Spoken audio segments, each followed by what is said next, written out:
everybody, for another exciting program. Well, today, since it is election day, I hope you all went out and voted. But today we're going to talk a little bit about the history of U.S. presidential campaigns. Today's elections are for senators and governors and extremely important, but presidential and senator campaigns are fascinating because of how they've evolved over the centuries. So our topic is a history of U.S. presidential campaigns. Well, as you all know, George Washington was our very first president. Well, since he came from a very wealthy family, and during his presidential term, so very few people could vote. You had to be a major landowner, you had to pay taxes, you had to be white, you had to be a male, and back then upper class people who had the right to vote, they were not the baby kissing, handshaking type. So when George Washington took the oath of office, as we can see in this slide, on April 30th, 1789, he was surrounded by upper class New Yorkers. And here on the right we see Federal Hall on Wall Street in downtown Manhattan, the building that replaced the original Federal Hall. And you can see the statue of George Washington in front. But back in the early years, there was not much of politicking because so few people could vote, and they were mainly of the upper class. Well, by the early 1800s, 1828, 29, along came Andrew Jackson. And by then, the political situation had changed. More and more people were allowed to vote. By 1828, when he was running for office, of course, slaves couldn't vote, women couldn't vote, people under 21 couldn't vote. But gradually, more and more people could vote. Andrew Jackson, who was from Tennessee, was the first one to begin what we would call a modern system of political campaigns. He's the father of the Democratic Party, and as we can see on the slide, he is featured prominently on the $20 bill as one of our greater presidents. By 1829, the universal male suffrage system had come into prominence. You not only could vote if you paid taxes, but any white male over the age of 21 was given the right to vote. So if you were a factory worker in a textile mill in Connecticut or New York, you could vote. You could be a farmer renting land in the Midwest, and you could vote. And so it was really Andrew Jackson who invented the modern political system. He was the first one to use posters telling people who to vote for. Here we see coins that he would have minted and he would distribute as souvenirs. He was the one who invented the stump speech, which meant he would go to a town someplace where they had cut down a tree, the stump was still there, he would get up, stand on the tree stump, and he would give a speech because he could be seen. He was the one to do modern politicking. He had a nickname, Old Hickory, because he was such a tough fighter in the West, killing Indians and fighting in barroom brawls that you could hit him and hit him and hit him and he would always bounce back. He was a real fighter, a self-made man. That's where we get the name Old Hickory.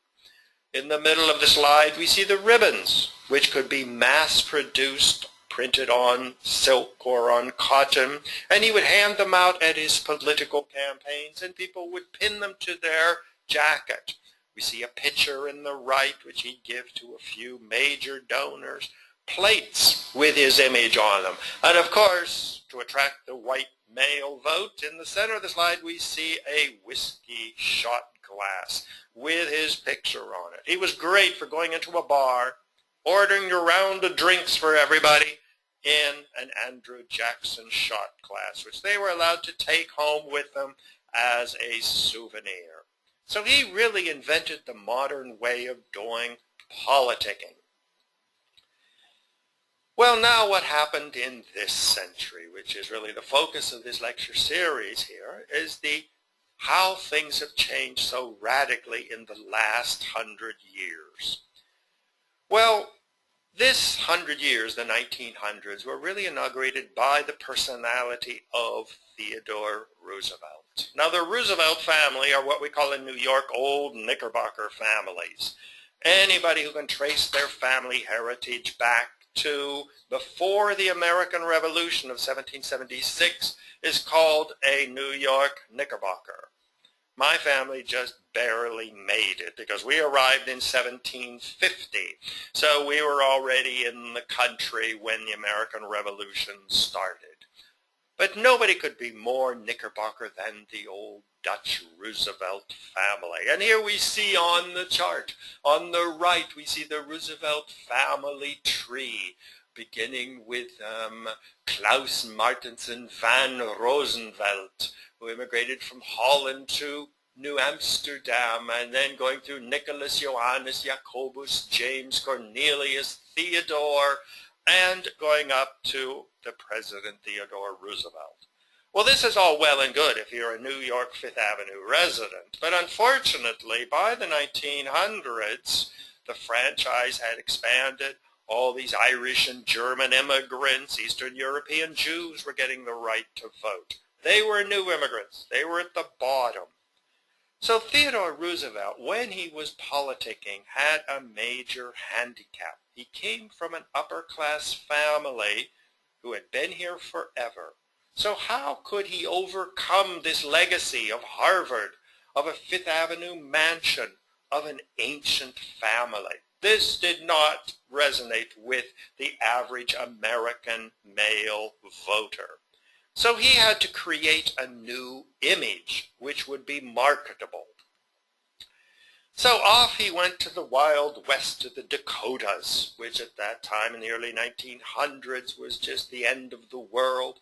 He became a frontiersman with his coonskin cap, his rifle. Then when the Cuban crisis emerged and Spain refused to give Cuba its independence, he was off as a rough rider to liberate and bring democracy and freedom to those poor, suffering Cubans. He was creating a new persona. He was creating a new image that the average American voting male could identify with. As if Dakota and Cuba were not enough, he went off to Africa, became the great white hunter shooting elephants. Even his own assassination attempt, where we see the bullet hole in the speech that he was going to give and the bullet, this added to his image as an ordinary person, as an American who, a coal miner in Pennsylvania, a farmer in the Midwest, a businessman in New York, anybody could identify with Theodore Roosevelt. So he overcame the handicap. Now, central to this was his image in the newspapers. Theodore Roosevelt was a newspaper-savvy personality. He marketed himself very well. He sold this new persona to the American public. Well, along came another Roosevelt, who once again had a major handicap. He was a Roosevelt, and he also came from a dynasty of major political figures. And so once again, he had to invent a new persona. He had to master the emerging world of modern technology. We tend to forget how important technology is in the American political system.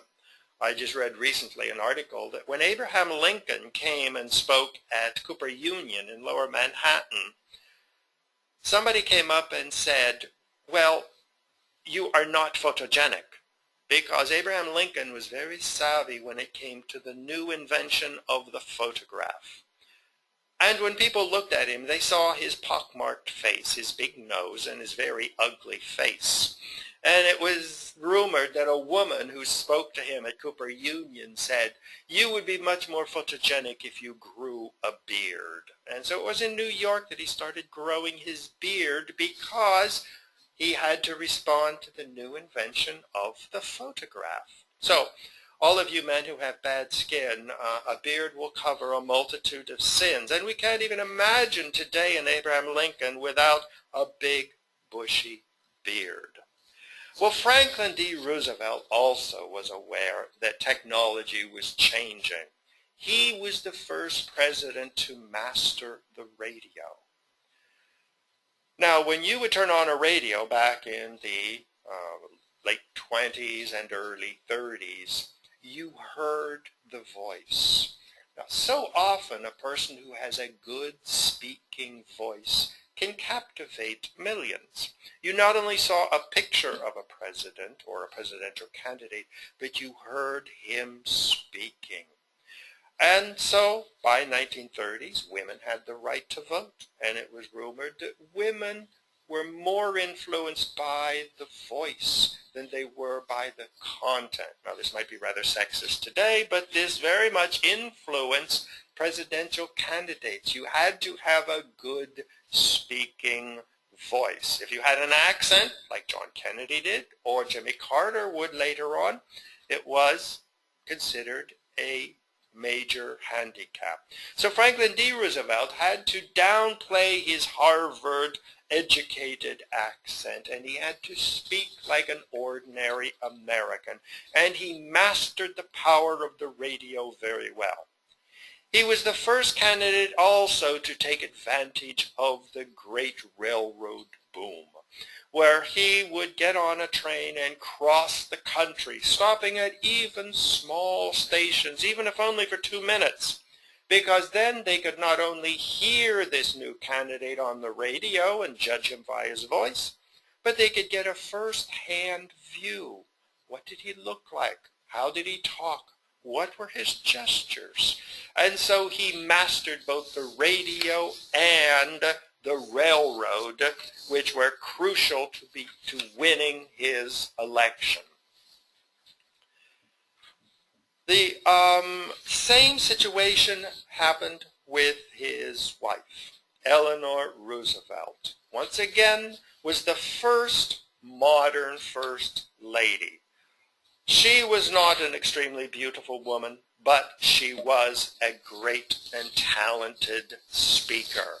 And Franklin Roosevelt realized that now that women could vote, the First Lady came into prominence.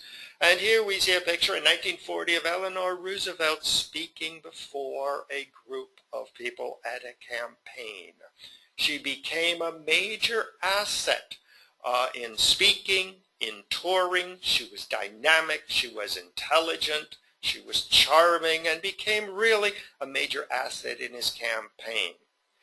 FDR also realized that if you're going to make a big announcement, you has to be on the radio before an audience.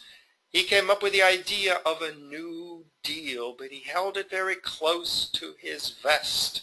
And it was in his candidate's speech in Chicago at the National Convention where he revealed in a very dramatic fashion the words New Deal. And it just swept the radio, swept the newspapers, and it became a major topic of conversation. FDR also inaugurated a system of fireside chats. Once again, the Roosevelts, old Knickerbockers, multimillionaires, major New York family, Fifth Avenue family, overcoming that handicap by what could be more humble and charming than a fireside chat. The family gathered around the radio beside a roaring fire in a cold winter evening, and you have a conversation with your president. And it's not even a conversation. It was called a fireside chat, informal, appealing to the people. He came up with badges he received for a New Deal. Now his picture, you haven't seen a smiling president yet. Presidents are always very somber and very serious looking. And as you can see on the buttons and his fireside chat photographs, he is very serious, but he was a master of the radio. And he was central to his success as a major president. But once again, new technology called forth new personalities. Here we have John F. Kennedy. Now, a lot of people say that John Kennedy won the election because he appeared on television, he was young, he was dynamic, and he was handsome. They say that every woman fell in love with John Kennedy, and every man fell in love with Jackie Kennedy. This was really the beginning of the television presidency. Now, here we see 3 pictures. We see Time magazine, a more homey family picture. Now, once again, the Kennedy family, his father, Joseph Kennedy, was an Irish immigrant and a Catholic to boot, who was very, very successful. So John Kennedy, even though he wasn't a Knickerbocker, had the same handicap that the Roosevelts had. They were born with silver spoons in their mouths.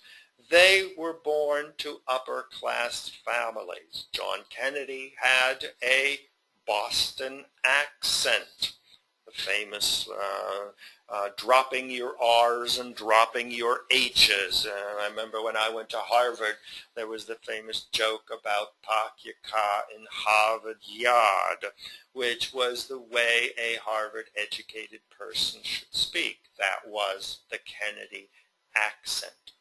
But he was young, he was dynamic, and he knew that television would make or break his career.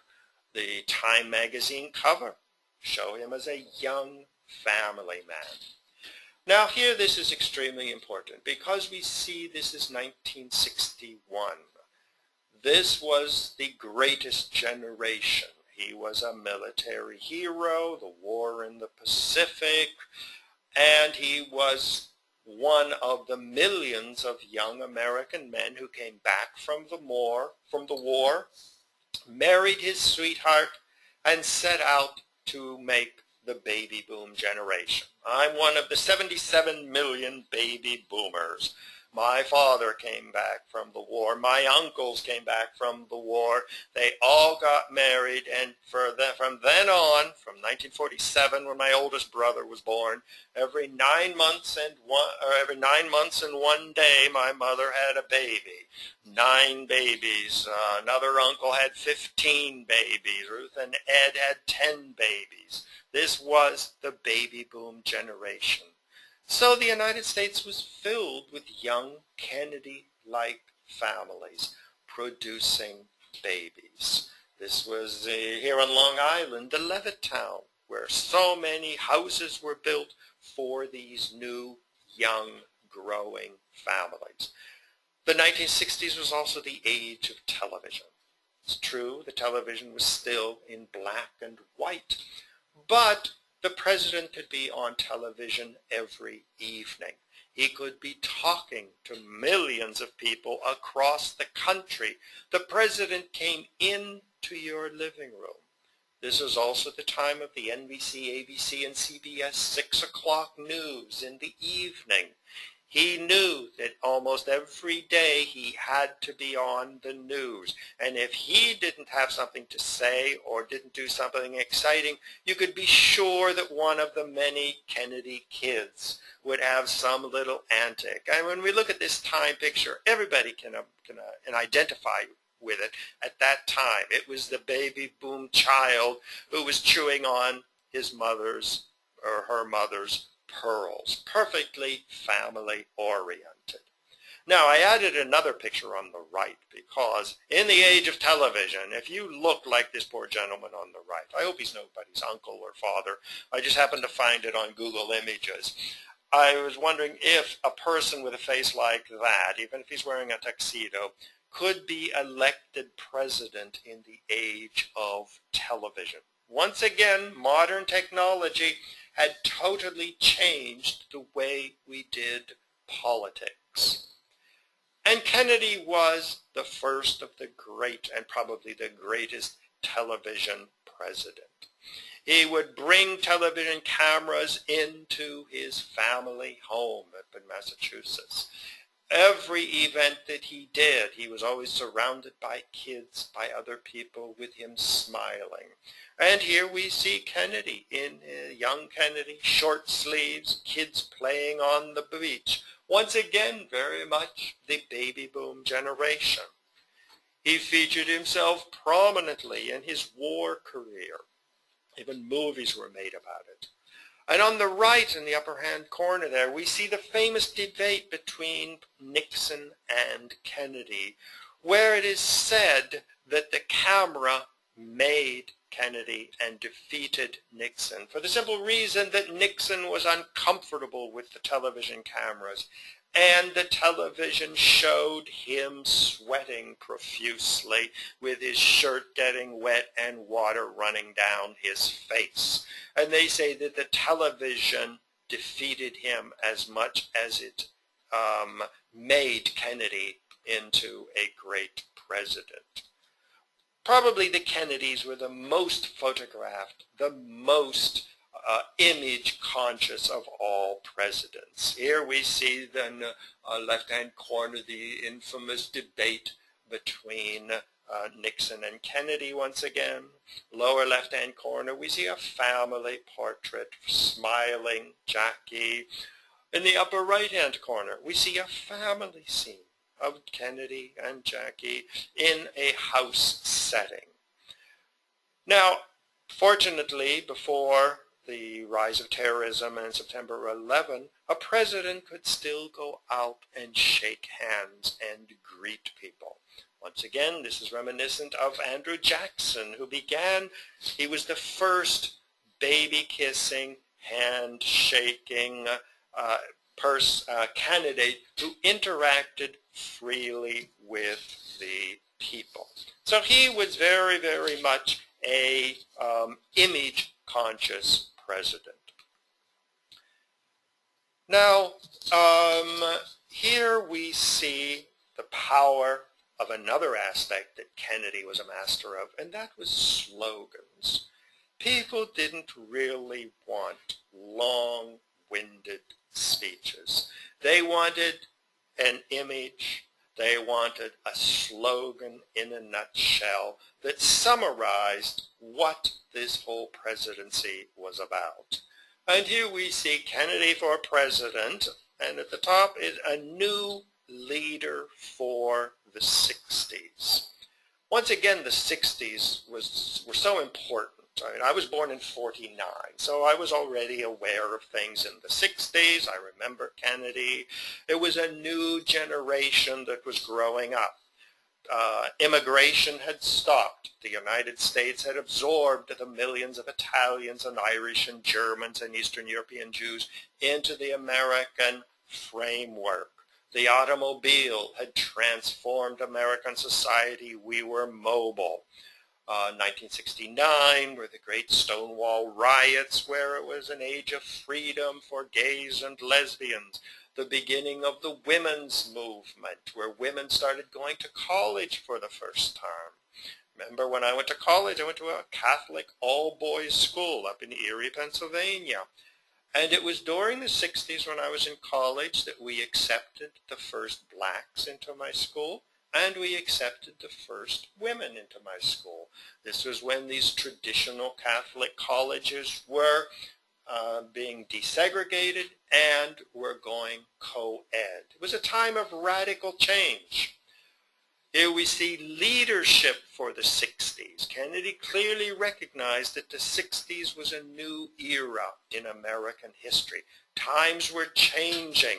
the space race was on. The United States was involved in the Cold War against the Soviet Union, but it was still the most powerful industrial and military country. Students for Kennedy. He was the first president who realized that college students were a major factor in politics, something that hadn't existed before. Now, a lot of this was the background of the Vietnam War. When I was in college, the main impetus to stay in college and get good grades was the alternative was a jungle in Vietnam. And so we were a whole new generation, the baby boom generation, profoundly transforming politics. And on the right track with Jack, meaning he was the right president for the right age. And he was very optimistic. Probably the 60s was a very optimistic age. Whether you're running off and joining a commune in California and going to create a new utopia or transform society, Kennedy was the right person for a time of greatness, where the United States was moving into a new golden age, the high point of American influence and power. Now, image was extremely important. We see another person, Ronald Reagan, who was forced to reinvent himself. So what persona was he going to portray? And we had the actor from Hollywood, the cowboy image. And once again, Ronald Reagan cultivated the image of American simplicity, of the cowboy. On the right, we see even George Bush reinterpreting himself as not the son of wealth from a very wealthy Connecticut family, but a Texas frontiersman in the Ronald Reagan model. Now, the presidency of George W. Bush once again confronted the personal candidate with a major problem.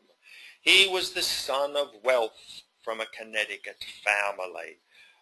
He went to Yale. He went to Harvard. He was born with a silver spoon in his mouth. A major problem for any person who wants to connect with the average run-of-the-mill American. So how is George Bush going to reinvent himself? It's one thing to be a cowboy riding your horse through Texas. It's another thing to have a chainsaw and cut down trees. But still, that didn't convince people. So he invented, or I shouldn't say invent, he adopted two major aspects of his personality to sell himself to the American public.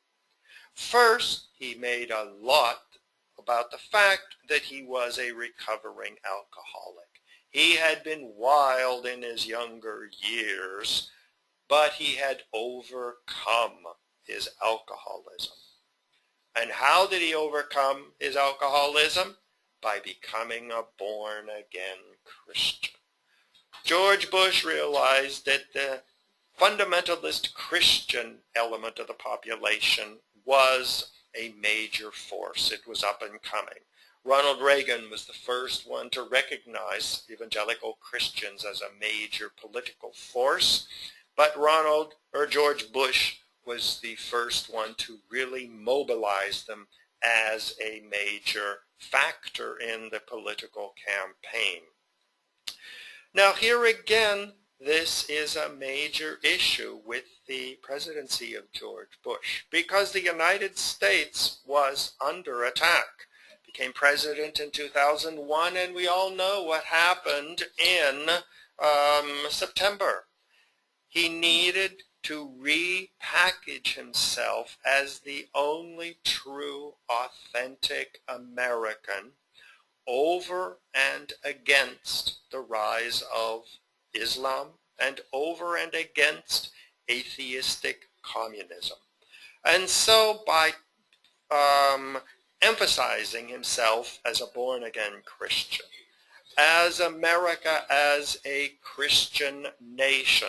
As our dollar says, one nation under God, as a pledge of allegiance, that we are a Christian nation. These were introduced by President Eisenhower, but they were taken very seriously by George W. Bush. The United States was a Christian nation. And here in this picture on the right, we see a very common political campaign, image that was adopted by George Bush. On the left, we see Abraham Lincoln, and on the right, we see George Washington, and in the middle, we see George W. Bush. Now, he is not identifying with the image of military image or of warfare, but they are all three bowing their heads in prayer. And so this was very much part of his campaign, was a back to Christianity, a movement of America as a Christian nation or even as a Judeo-Christian nation. Now this is very controversial. For example, when he went to war against Afghanistan and Iraq, he unfortunately used the term that this was an American crusade. Once again, a word that sets off alarm bells in every Jew or every Muslim, that the Americans on their horse and swords out to attack infidels and non-Christians. But this became a trademark. It really had him elected. It polarized the American public between those who wanted to return to a Christian nation and those who believed that the United States should be a nation open for everybody. Now along came another very important president who knew the power of politics, and this was Barack Obama, who was elected in 2009. Now, President Obama had a major image problem. I remember I was teaching a class in the American political system when President Obama was running for office, and I had a large number of African American students, and I asked them, I said, do you consider President or candidate Obama to be an African American? And across the board they said no. And I said, what is an African American? And they said it's someone who endured slavery, who was here for the Civil War, was liberated by Lincoln, who had endured lynching, Jim Crow, and racism in the South, and had experienced the civil rights movement. These were African Americans, and President Obama had not been part of that at all. His mother was a white woman, and his father was an African student who had come over. But one of the great skills of Obama was to blur this distinction, to be accepted as the first African American president, using both his white background and his African background as a bridge. Now, by 2009, the Obama campaign was very much presented against the background of what a lot of people would consider the disastrous George W. Bush. Obama came into office. His goal was to close Guantanamo Bay. His goal was to get out of Afghanistan and Iraq, to close the very negative chapter of George W. Bush, his crusade against Islam, and to change America, to put it back on the right track, to reconnect with the traditional American values of openness, exporting peace, racial harmony. And so his central theme in his campaign was change. And on the right we see, yes, we can. We can return. We can go back to authentic and true American values.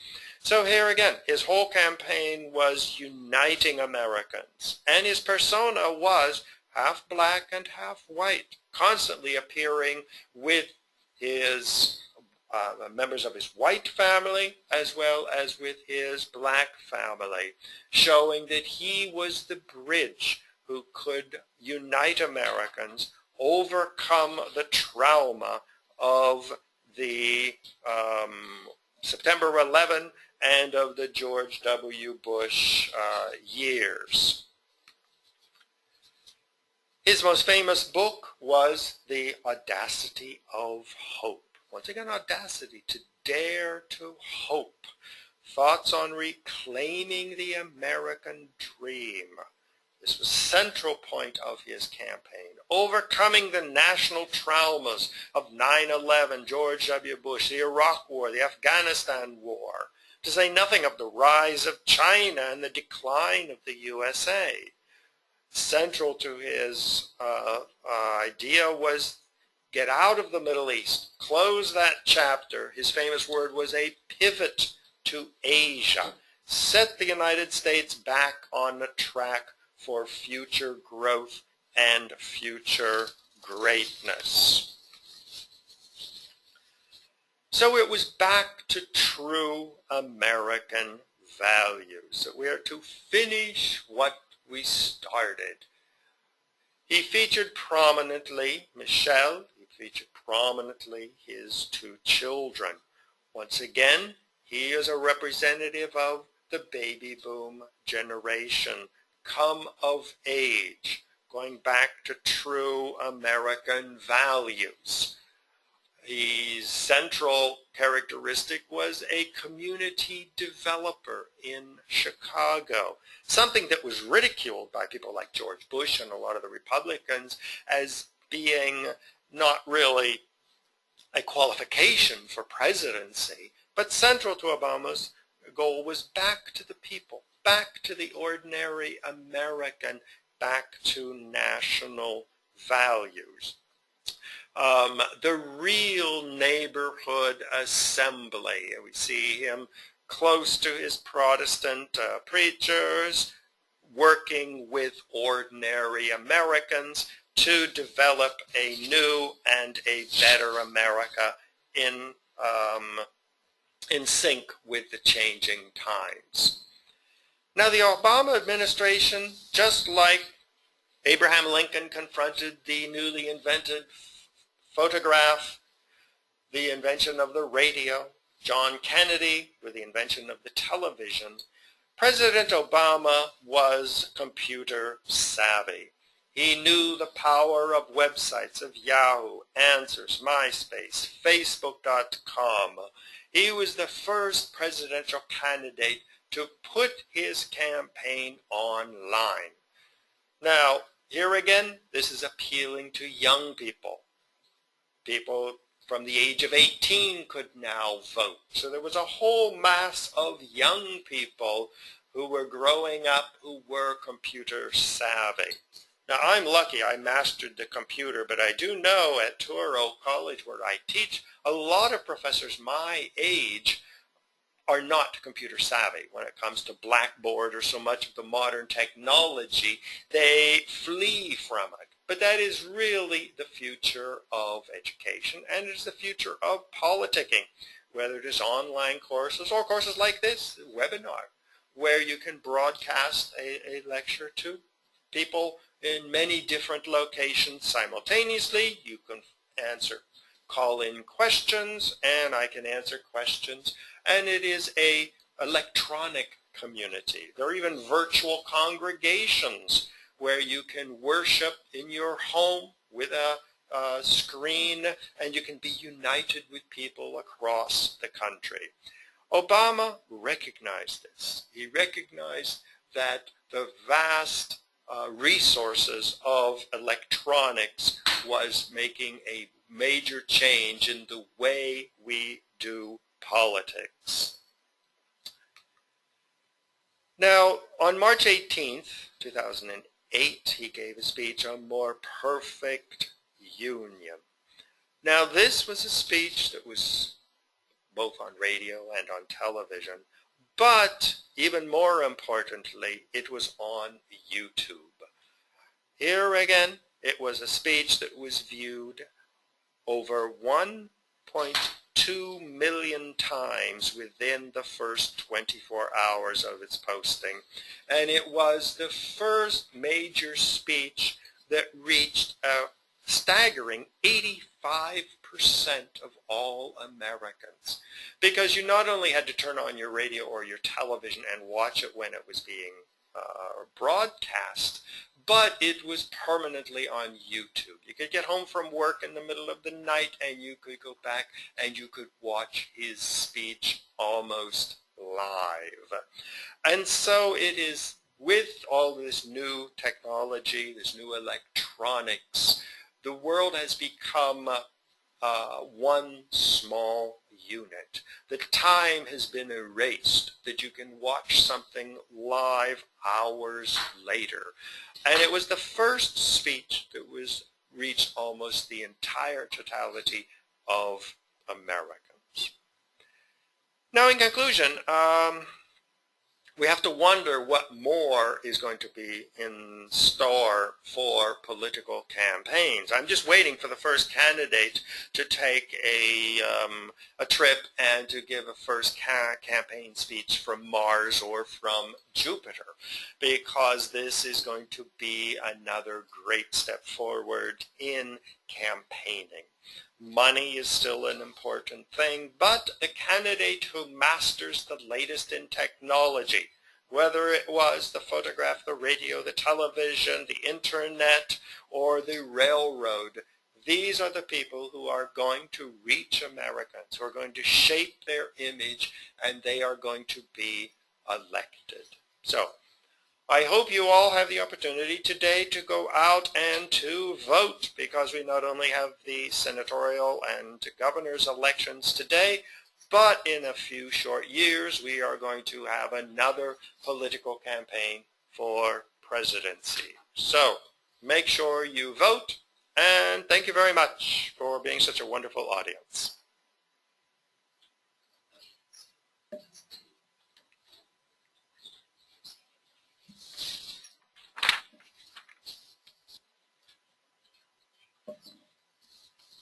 Okay. All right. So now we are going to move on to questions. I hope you have all come up with some good questions. This is Armand. No, thank you. Okay.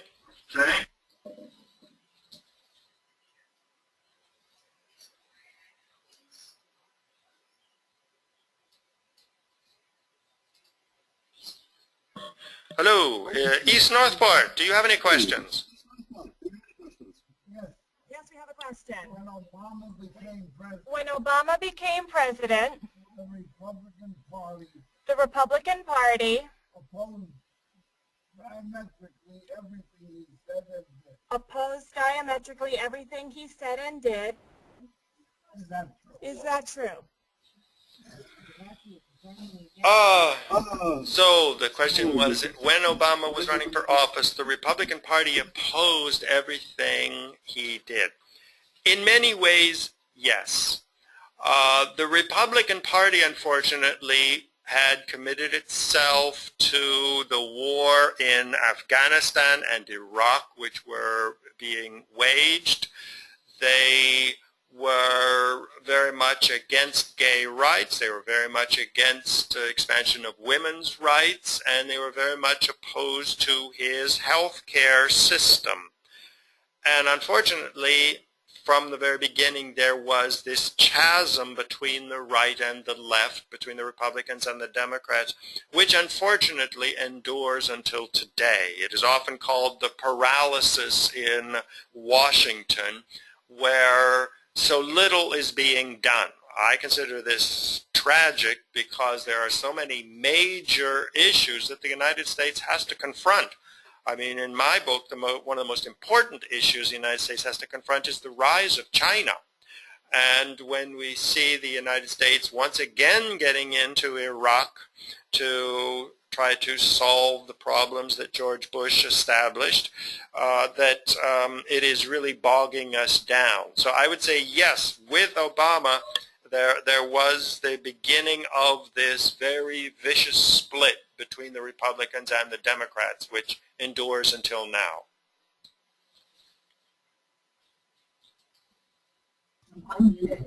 Lynbrook.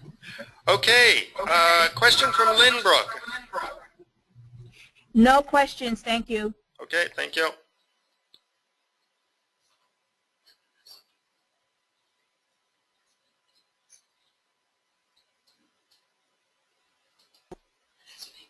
Hello, Massapequa. Do you have any questions for me? Yes, we have one question. Okay. It's in regards to the next presidential election. Do we know who the potential candidates will be yet, or has there been any talk about who may run? Well, on the Democratic side, it seems as though Hillary Clinton is really the front runner. On the Republican side, we really don't know yet. There's Christie in New Jersey. There's Jeb Bush in Florida. And they are still pretty much battling it out. The Republicans, unfortunately, they have the image of a party of no, where they tend to oppose anything a Republican or a Democrat comes up with. And so I think the Democrat, Hillary Clinton, would be very much in the line of the Democrats, get out of the Middle East, supporting health care, more positive approach in dealing with illegal immigration, with the whole thing of offering citizenship or amnesty for illegal aliens, whereas the Republicans are really quite divided between themselves. It's hard to say what they stand for, and it's hard to tell what positions they will take. Plus, don't forget, the situation is changing so rapidly. Who would have imagined that there would be a major problem with Russia? In the next couple of years, the economic situation in Europe could get much worse. We could be back in a depression or a recession. So, but my impression is that Hillary seems to be the front runner for the Democrats, and the Republicans, it is still very much an open field. Okay, thank you. North Hills, do you have a question for me? No, thank you.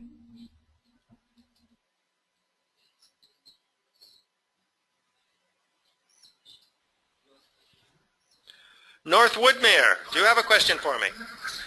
Anybody have a question?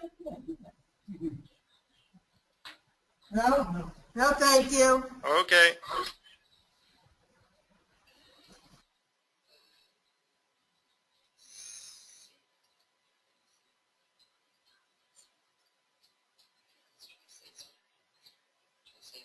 Okay, Sayville, do you have a question for me? We do. What do you think the country's response will be to a female president? Well, I would say that it is, in many ways, it's about time. And I think we have had women who have had major positions in the government, such as Hillary, and we have women on the Supreme Court. We have very prominent women in the Congress. So I think that women have proven that they can handle the responsibilities of government. They have shown themselves to be very capable, and so there was really no major, I see no major problem. Now here again, though, this is a baby boomer talking.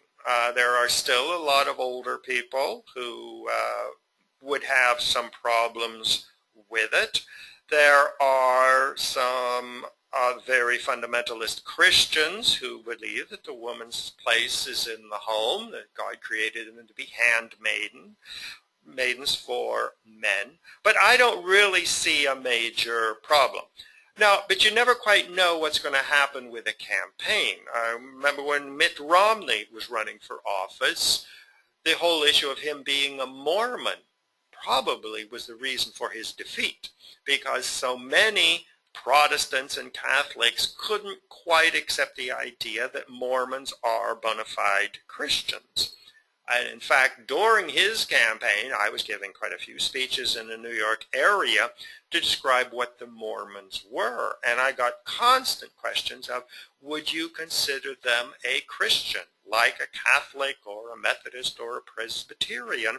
And the more you dug into the Mormon issue, you found that it was an issue that few people wanted to speak about, few newspapers or television chains wanted to discuss, but it was lingering in everybody's mind. And I think with a woman president, because of political correctness, the issue might not be front page news in the New York Times, or it will be treated rather superficially, but it could emerge as a major stumbling block even in this day and age. But as a historian, I would say it would be absolutely fascinating to see a woman become a candidate for a major party and negotiate the very complex political terrain in leading a campaign. So it would be a major challenge, but I think it will happen sooner or later. But don't forget, we haven't had a woman governor of New York. We haven't had a woman mayor of New York City. And so women still have a lot of glass ceilings to break through. And I think that a woman as a president will be inevitable one of these days. Westbury, do you have some questions for me? Unmuted. Westbury, do you have some questions for me? Yes. Yes, I think so. Do we seem to have had a long series of unsuccessful presidents. Do you think there is room for a third party, one beside the independent party? Well, third parties have never been successful in the United States. The reason being is the American political parties, unlike the political parties in most other countries, the American parties are not ideological. A political party does not have a firm, fixed ideological position. For example, the Socialist Party in France or the Democratic Christian Democrats in Germany have a firm political platform. The United States parties basically are organized along a plank system, so that every time there is a new election, a party establishes its political platform. It says, what is going to be our position this election on this particular issue? For example, when you take the time of Abraham Lincoln, I mean, he was a Republican. He liberated the slaves. African Americans were 110% pro-Republican because anti-slavery was the plank of the Republican Party back in 1860. Whereas today, African Americans are almost without question Democrats. So the parties are constantly changing their positions on different issues. And so the American political parties are very, very flexible on issues that are burning issues today, on women, on gays, on immigration, on health care, on Iraq, on China. So the American political parties are so flexible that there's really no need for a third party. What would happen would be various interest groups get organized, they make a deal with a political party, the political party makes that issue a central plank in their platform. So I don't see much hope for a third political party. Even a personality-oriented party would not have the same strength as an established political party. Okay, White Plains, do you have a question for me? No, not at this time. Thank you. Okay, well, thank you, everybody. I really enjoyed this, and I really enjoyed the questions. And, there's nothing more important to our daily lives than the role of politics. As much as we might not like it, but it influences our present, and it is going to influence our future. So, make sure you all go out and vote. Okay, thank you very much, and goodbye.